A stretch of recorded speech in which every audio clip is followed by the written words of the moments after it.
بسم اللہ الرحمن الرحیم۔ آج ہماری سوالات کی نشست ہے۔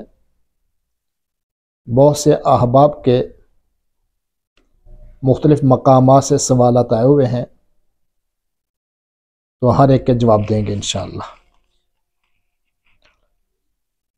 ایک سائل کا سوال ہے کہ موسیٰ علیہ السلام کا نماز جنازہ کس نے پڑھایا؟ تو میرے عزیز دوستو بات سمجھ لیجئے، نماز جنازہ اس امت کی خصوصیت ہے۔ پہلے کسی امت میں نماز جنازہ والی کیفیت نہیں تھی، نماز جنازہ کا مسئلہ نہیں تھا، نماز جنازہ کے احکامات نہیں تھے۔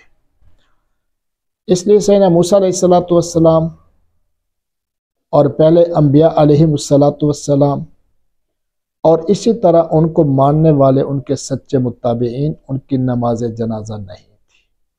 تو اس لیے سیدنا موسیٰ علیہ السلام کی بھی نماز جنازہ نہیں تھی اور نہیں ہوئی۔